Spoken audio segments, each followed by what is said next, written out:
तुम अकेले रहते हो? हाँ, अकेला ही रहता हूँ। Okay good. तो कपड़े उतारो। क्या? कपड़े उतारो, जिस काम के लिए बुलाया वही तो कह रही हूँ। देखिए। हाँ तो दिखा ना। तुम मुझे गलत समझ रही हो, मेरा वो मतलब नहीं था। अरे अरे, लगता है पहली बार बैठ रहा है। वैसे भी शक्ल से कौला माली लगता है। चल बेडरूम बता, या इधर ही कार्यक्रम शुरू करूं? नहीं।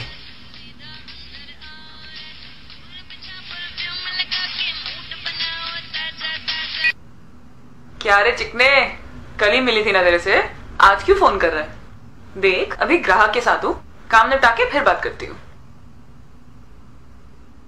अरे तेरे को बोला ना ग्राहक के साथ हूँ, समझता नहीं है? दिमाग की मामत चोद, रखेल नहीं हूं मैं तेरी। चल फोन रख।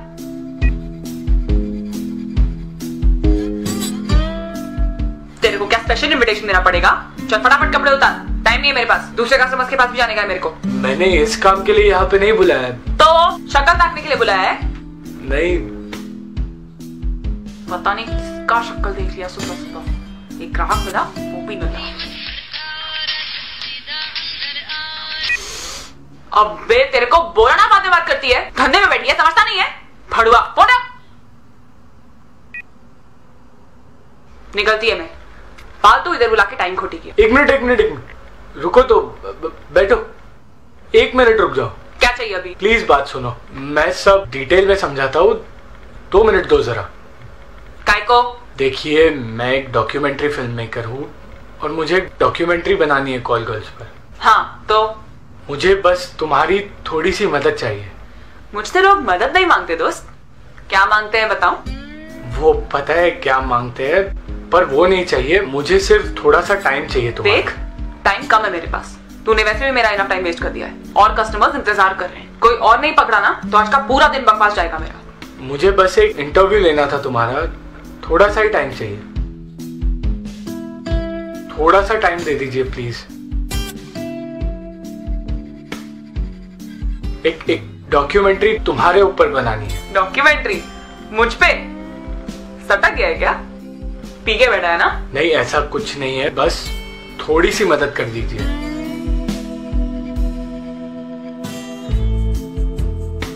चल ठीक है, लेकिन फटाफट, पूरा दिन नहीं है मेरे पास। बस यही तो चाहता था मैं फिल्म के लिए, थोड़ी सी मदद। पहले तो मुझे लगा कि इस टाइप की लड़की को मनाना मुश्किल होगा, पर वो मान गई और मेरी फिल्म के लिए मुझे एक किरदार मिल गया।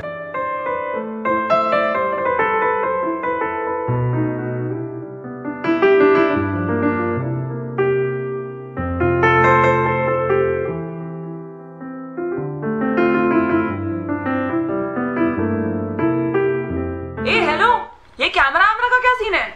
मैं तेरे को क्या हाँ बोला तो तू मेरा फायदा उठाएगा, ब्लू फिल्म पे डालेगा मेरे को? नहीं, देख मेरा भी रेपुटेशन है। माना मैं बाजारू हूँ, लेकिन मैं धंधा ना अंदर कमरे के अंदर करती हूँ, बाहर दुनिया के सामने नहीं। फटाफट कैमरा हटा इधर से, फटाफट। देखो, तुम मुझे गलत समझ रही हो। मैं बस इंटरव्यू ले रहा था तुम्हारा। ठीक है, लेकिन अगर इंटरव्यू के आगे बढ़ा ना तो इतना याद रखना, नंगी तो मैं हूं ही, तुझे इसी कॉलोनी में नंगा नचवा के जाऊंगी। डोंट वरी, तुम मुझ पे भरोसा कर सकती हो। मैं सिर्फ इंटरव्यू लूंगा। एक बार के लिए तो मैं बहुत डर गया कि कहीं वो डॉक्यूमेंट्री के लिए मना ना कर दे, क्योंकि कैमरा को देख के पता नहीं उसे इतना गुस्सा क्यों आ गया। पर फिर मैंने सोचा शायद मेरी ही गलती है। आखिर वो एक लड़की है, और एक लड़की क्यों ऐसी चीज के लिए हाँ कहेगी। मैं बस उसे भरोसा दिलाना चाहता था कि मैं कुछ गलत नहीं कर रहा हूं, इसीलिए मैंने उसे कहा भी, डोंट वरी, मैं तुम्हारा चेहरा ब्लर कर दूंगा। अरे काय को? हीरोइन दिखती है तो हीरोइन दिखाना मांगता है ना, लेकिन कोई कीड़े कांडे नहीं करने का, समझा क्या? हाँ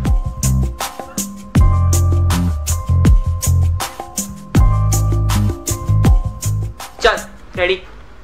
हाँ। तुम्हारा नाम क्या है? अभिसारिका। तुम इस धंधे में कैसे आई? वो मुंबई जैसा शहर है, नौकरी मिलना बहुत मुश्किल है, और जो नौकरी मिलता है उसमें पैसा मिलेगा कि नहीं उसका भी लोचा है। तो मैंने सोचा ये करते हैं। आधे तो 1.5 आने भरे इधर, लेकिन ये ऐसा धंधा है जिधर बराबर टाइम पे बराबर पैसा मिलता है, कोई उधार नहीं छोड़ता। तुम इस धंधे में अपनी मर्जी से आई हो या किसी ने धोखे से? हाँ, मैं अपनी मर्जी से आई थी। 18 साल की हो गई थी। गवर्नमेंट भी बोलता है कि 18 साल का होना मांगता है ये सब करने के लिए, और 18 साल का होने के बाद अपनी जिंदगी खुद जीने का, अपने हिसाब से जीने का। तो मैंने अपने हिसाब से जिया, बस। कभी किसी बड़े आदमी के पास भी गई हो एज अ कॉल गर्ल? हाँ, काफी बार। कोई ऑफिस बुला लेता है बंद होने के बाद, कोई 5 स्टार होटल ले जाता है। काफी बकरे हलाल किए मैंने। ऐसे किसी बड़ी हस्ती का नाम बता सकती हो?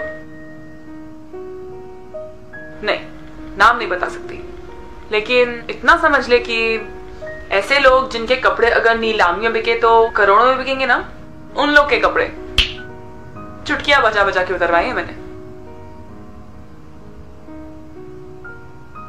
इतनी सज धज के रहती हो, ऐसे कपड़े पहनती हो, तुम्हें रेप होने का डर नहीं लगता?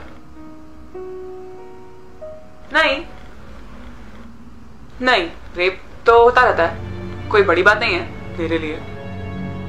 हर जगह होता है। आधे टाइम तो औरतों का उनका मर्द ही रेप करता है, पूछ के थोड़ी करेगा। कुछ करना होगा तो बस गर्मी चढ़ी और कर दिया।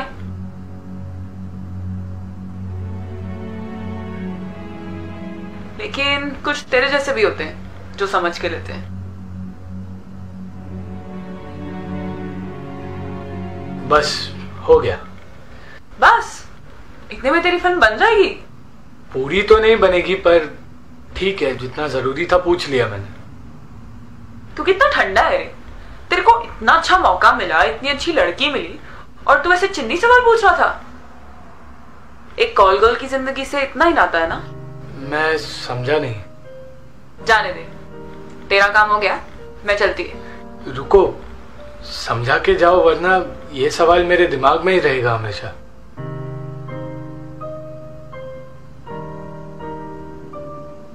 क्या रे हीरो, तुझे मुझ में बहुत इंटरेस्ट आ रहा है?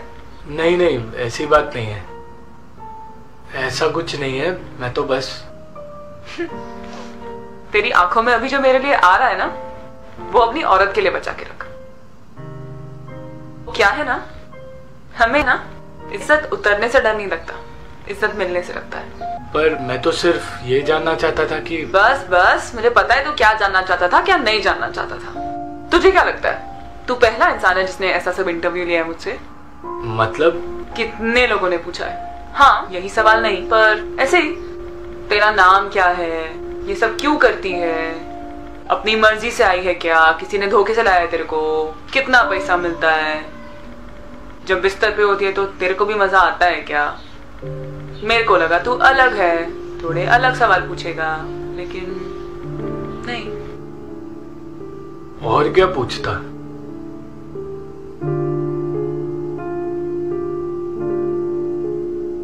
सही है, एक कॉल गर्ल से और पूछ भी क्या सकता है। मैं एक सवाल पूछूं? हाँ जरूर। मेरे को मुंबई में धंधा करते हुए बहुत टाइम हो गया। बहुत लोग आए, बहुत लोग गए, बहुत लोगों ने ऐसे सवाल भी पूछे। काफी इंटरव्यू करने के लिए हमारे एरिया में आते हैं।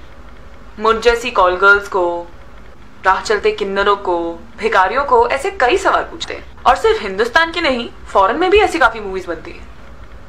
हाँ, पर सवाल क्या है कि ये लोग हमें अवार्ड क्यों नहीं देते, जिनकी वजह से ये लोग ये सब फिल्म बनाते हैं और अवार्ड मिलते हैं, और सिर्फ हम पे मूवी क्यों बनाई जाती है। तुम लोग के घर पे माँ बहन और कोई है नहीं मूवी बनाने के लिए जो हम पे मूवी बनाते हो? हाँ, इसका जवाब दे जरा। तो तूने क्या कहा? तेरे पास था उसके सवाल का जवाब? नहीं था जवाब। पहले तो लगा ये कैसा सवाल है जिसका किसी के पास कोई जवाब नहीं था, और अगर जवाब होता भी तो बता नहीं सकता।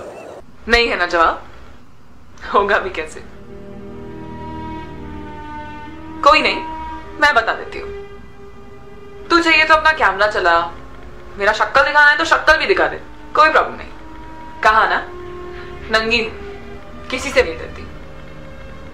अब सुन, तुम लोग हम पे मूवी इसलिए बनाते हो क्योंकि तुम्हें लगता है कि हम तुमसे अलग हैं। हम बाजार में बिकते हैं तो कैमरा पे हमें नंगा करके किसी के बाप का थोड़ी कुछ जाना है। हम तो बस कोई चीज है ना जिसे पैसे दो और खरीद लो, कोई भी खरीद सकता है। और वैसे भी अपनी पब्लिक को हर दिन कुछ ना कुछ नया नया गरम मसाला चाहिए रहता है। तो हम पे मूवी बनाओ और दिखा दो, लड़की है बिक जाएगी, नहीं बिकी तो अवार्ड तो मिल ही जाएगा गवर्नमेंट की तरफ से। तुम लोग अपनी घर की औरतों पे मूवी क्यों नहीं बनाते? हम में कोई फर्क नहीं है, फर्क सिर्फ इतना है कि हम बदनाम हैं और वो दिल हमारे पास भी है, अच्छा बुरा हमें भी महसूस होता है, दुख और दर्द हमें भी पता है, प्यार और नफरत के बीच फर्क हम भी समझते हैं। उन्हें देवी का दर्जा दिया जाता है और हमें देवदासी बना के रखा गया है। उनकी लोग एक्चुअली सुनते हैं और हमें सिर्फ देखते हैं। जब मैं तेरे घर आई तूने मुझसे मेरा नाम पूछा, अपना नाम बताया? क्यों? ताकि मैं तुझे बदनाम ना कर दूं। वहीं कोई दूसरी लड़की होती तो तू पहले उसे अपना नाम बताता ताकि वो तुझे याद रखे, क्योंकि वो तुम्हारी दुनिया की होती है। कितना अच्छा डायलॉग है ना, तुम्हारी दुनिया। सच है ना, तुम लोगों ने हमें कभी अपने समाज का हिस्सा ही नहीं समझा, कभी अपने जैसा बनाया ही नहीं। अरे ऐसी बात नहीं है, सब ऐसे नहीं होते। ठीक है, मान लिया। इतना बता, मैं इतनी गर्मी में तेरे घर आई, एक गिलास पानी भी नहीं पूछा तूने मुझसे। इतनी गैरत तो हम में भी होती है दोस्त, हम क्या इंसान नहीं? अब आई एम सॉरी, मैं एकदम से भूल गया। सही है, हम भूलने वाली चीज ही तो है।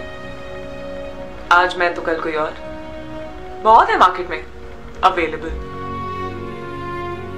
पर ये तुझ पे लागू नहीं होता क्योंकि तूने तो कुछ किया ही नहीं। पर इसका मतलब ये थोड़ी है कि अगला छोड़ देगा। शायद मैं अब तक अभिसारिका के दिल में छुपी उस मासूम लड़की को देख चुका था जो मुझे उसकी आंखों के जरिए दिखाई दे रही थी।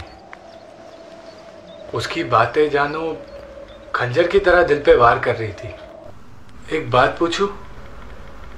पूछना बिंदास। क्या इतना सुन के सोने का मन कर रहा है?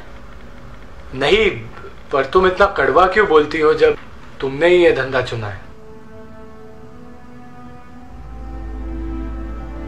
सच कड़वा ही होता है, सिर्फ इसलिए क्योंकि मैंने यह धंधा चुना। इसका मतलब ये नहीं कि मुझे अच्छा लगता है।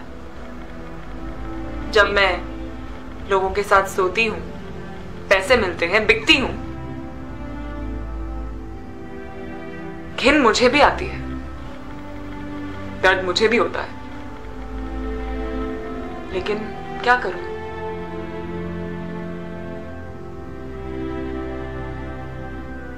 जैसे प्यास लगती है इंसान को, ऐसे भूख भी तो लगती है। जिंदा रहने के लिए करना पड़ता है। मैं समझ सकता हूं। मैं उसकी आंखों में कुछ ढूंढ रहा था, पर शायद मेरी उतनी औकात नहीं थी कि मैं उसे देख पाऊं। मैं उसकी हर एक बात सुनना चाहता था, उसे समझना चाहता था। अरे वाह, तो क्या अब मैं तेरी नजर में अच्छी औरत हूं? हाँ। सच्ची? चल, हवा से कब मिला रहा है? क्या? क्यों? अरे अच्छी लगने लग गई ना अभी, तो शादी करेगा ना अपन? अरे मेरा वो मतलब नहीं था। मतलब क्या है जानती हूं मैं। अच्छा बोलने में और अच्छा करने में फर्क होता है। मजाक कर रही हूं, टेंशन मत ले।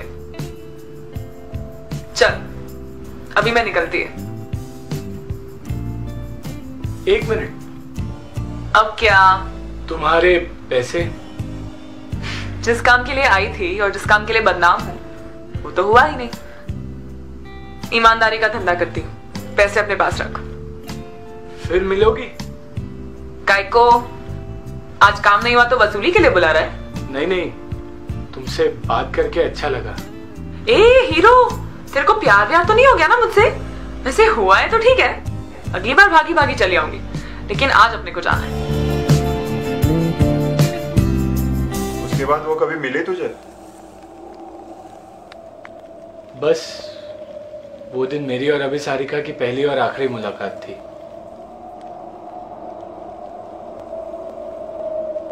पर जाते जाते वो मुझे एक ऐसा चेहरा दिखा गई जो मैंने कभी देखा भी नहीं था। उस दिन मुझे एहसास हुआ कि इंसान जैसा दिखता है वैसा होता नहीं है। उसे देखने के लिए नजर की नहीं, नजरिए की जरूरत होती है। मैंने उसे ढूंढने की बहुत कोशिश की, पर वो मिली नहीं। कई सारे अवार्ड्स मिले। अवार्ड्स लेने जब भी स्टेज पर जाता तो अभिसारिका का वही चेहरा ढूंढता, हर किसी का शुक्रिया अदा करता, हर किसी का, अभिसारिका का भी। बस नाम नहीं लेता। कैसे लेता? आखिर मैं भी तो उन्हीं इंसानों की दुनिया से हूं जहां अभिसारिका को आज भी अभिशाप माना जाता है।